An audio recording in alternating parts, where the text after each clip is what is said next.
ሰላም ጤና ይስጥልን አድማጭ ተመልካቾቻችን ከቶፕንሽ ኔትወርክ ዕለታዊ ዜናዎችን ይዘን ቀርበናል። በቅድሚያ አርዕስቶቹን የመብረቅ መከላከያ ራዳር ተከላ በ4 ከተሞች ላይ እየተሰራ መሆኑ ተገለጸ። በኢትዮጵያ ፖሊስ ታሪክ የመጀመሪያ የሆነው የወንጀል ምርመራ አካዳሚ ተከፈተ። ኦነግ በመጪው ምርጫ ላይ ፋኖ የሰነዘረውን ትችት ተቀላቀለ። የሱዳን ባለስልጣናት ኢትዮጵያ በኩርሙክ ላይ የተሰነዘረውን የአመፀኞች ጥቃት ድጋፍ እያደረገች ነው ሲሉ ከሰሱ። የአቅርቦት መስተጓጎል በመቀጠሉ የነዳጅ ዋጋ ተመልሶ እየናረ ነው። በአዲስ አበባ እንጦጦ ላይ በሐዋሳ በጅማና አምቦ እየተከናወነ መሆኑን የኢትዮጵያ ሜትሮሎጂ ኢንስቲትዩት አስታውቋል። ቀደም ሲል በሰው መረጃ ይሰበሰባቸው የነበሩ የገጸ ምድር ጣቢያዎች አሁን ላይ በቴክኖሎጂ የመጠቀም ስራ በስፋት እየተሰራ እንደሚገኝ የገለጹት የኢንስቲትዩቱ ዋና ዳይሬክተር አቶ ፈጠነ ተሾመ ናቸው። ይህም የኢትዮጵያ ስነ ምህዳር መሰረት ያደረገና ለዚህም በሚስማሙ አካባቢዎች ላይ ሰው አልባ የሜትሮሎጂ ጣቢያዎችን በመትከል በ15 ደቂቃ ልዩነት መረጃዎችን የሚያደራጁበት አሰራር መሆኑ ተነግሯል። በዚህም የአየር ሁኔታዎችን አስቀድሞ በመገመት አደጋዎች እንዳይደርሱ ቅድመ ማስጠንቀቂያ እንደሚሰጥ የገለጹ ሲሆን ለመብረቅ ተጋላጭ የሆኑ አካባቢዎች ላይም የመብረቅ መከላከያ ጣቢያዎች እየተተከሉ እንደሚገኙ ገልጸዋል። በዚህም መሰረት አሁን ላይ በተለይም በአየር በረራዎች ላይ ሊያሳድር የሚችለው አሉታዊ ተጽዕኖ መቀነስ የሚያስችል አቅም ተገምቷል ብለዋል። በተጨማሪም የከፍታ አየር መመዝገቢያ ጣቢያዎችና እስከ 30 ኪሎ ሜትር ከፍታ ውስጥ ያለው መረጃ በመሰብሰብ አገልግሎት እየተሰጠ እንደሚገኝ ዋና ዳይሬክተሩ ገልጸዋል። ኢንስቲትዩቱ በአጠቃላይ ከአየር ንብረት ለውጥ ጋር ተያያዥነት ያላቸውን አደጋዎች ለመከላከል የሚያስችል ስራዎችን እያከናወነ እንደሚገኝ አመላክተዋል። በኢትዮጵያ ፖሊስ ታሪክ የመጀመሪያ የሆነው የወንጀል ምርመራ አካዳሚ ተከፈተ። የኢትዮጵያ ፌዴራል ፖሊስ ጠቅላይ አዛዥ ክቡር ኮሚሽነር ጀነራል ደመላሽ ገብረ ሚካኤል በኢትዮጵያ ፖሊስ ታሪክ የመጀመሪያ የሆነው የወንጀል ምርመራ አካዳሚ በኢትዮጵያ ፖሊስ ዩኒቨርሲቲ መከፈቱን ይፋ አድርገዋል። ኮሚሽነር ጀነራል አካዳሚውን መርቀው በከፈቱበት ወቅት ባደረጉት ንግግር አካዳሚው በምርመራ ሂደት ላይ የሚታዩ ክፍተቶችን በጥናትና ምርምር በመለየት የቴክኖሎጂና የታክቲክ የምርመራ አቅምን ይበልጥ ፕሮፌሽናል ለማድረግና የፖሊስን የኦፕሬሽን አቅም በከፍተኛ ደረጃ ለማሳደግ ጉልህ ሚና እንደሚኖረው ገልጸዋል። በተለይም በሳይበር፣ የፋይናንስ፣ የሙስናና የሽብርተኝነት ሌሎች ድንበር ተሻጋሪ ወንጀሎችን ለመመርመር የሚያስችል የላቀ እውቀት ያላቸውን ስፔሻላይዝድ የሆኑ ባለሙያዎችን ለማፍራት እንደሚያስችል ኮሚሽነር ጀነራል አስገንዝበዋል።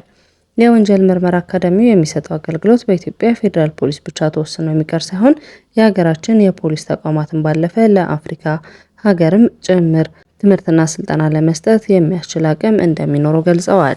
የኢትዮጵያ ፖሊስ ዩኒቨርሲቲ ጠባቂ ፕሬዝዳንት ክቡር ዶክተር ታምራት ሙልጌታ በኩላቸው እንዲህ አይነት የላቀ አካዳሚ በጥቂት ሀገራት ብቻ የሚገኝ መሆኑን ጠቅሰው አካዳሚው በዲፕሎማና የዲግሪ ጀነራል የምርመራ እውቀትን የሚያስመርቃቸው ባለሙያዎች በታክቲክና በቴክኒክ ምርመራ ስፔሻላይዝድ እንዲያደርጉ ታስቦ የተቋቋመ መሆኑን ገልጸዋል። ለወንጀል ምርመራ ጠቅላይ መምሪያ ኦፕሬሽን ዋና መምሪያ ኃላፊ አቶ ሙሊሳ አብዲ በበኩላቸው በክቡር ኮሚሽነር ጀነራል ሀሳብ አመንጭነት ተጀምሮ ይፋ የተደረገውን የወንጀል ምርመራ አካዳሚ በሀገራችን የፖሊስ ታሪክ የመጀመሪያ መሆኑን ገልጸው አካዳሚው የመርማሪዎችን አቅም በእጅጉ የሚያሳድግና ለሌሎች የሀገራት የፖሊስ ማሰልጠኛ ማዕከላትም እንደ ሞዴል ሆኖ ሊያገለግል እንደሚችል አስረድተዋል። ኦነግ በመጪው ምርጫ ላይ ፋኖ የሰነዘረውን ትችት ተቀላቅሏል። ምርጫም ባዶ ስነ ስርዓት ሲል ተችቷል። የአማራ ፋኖ ብሔራዊ ንቅናቄ በምርጫ ተሳትፎ ላይ ማስጠንቀቂያ ከሰጠ ከአንድ ሳምንት በኋላ የኦሮሞ ነጻነት ግንባር የኦሮሞ ነጻነት ሰራዊት መጪውን ሀገራዊ ምርጫ ታማኝነት የሌለው ሲል ውድቅ አድርጎታል። ቡድኑ የሀገሪቱ አብዛኛውን ክፍል ትርጉም ያለው ምርጫ ለማካሄድ የማይቻልበት ደረጃ ላይ ነው ሲልም ገልጿል።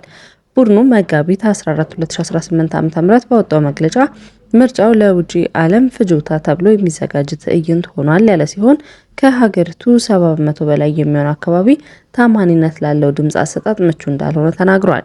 መግለጫው ዋና ተቃዋሚ ፓርቲዎች ወይ ራሳቸውን አግልለዋል ወይም ደግሞ ከምዝገባ ላለመመዝገብ ወይም በሂደቱ ላይ እያለ ያለውን ጉድለት ለማጋለጥ ብቻ እየተሳተፉ ይገኛሉ ብሏል።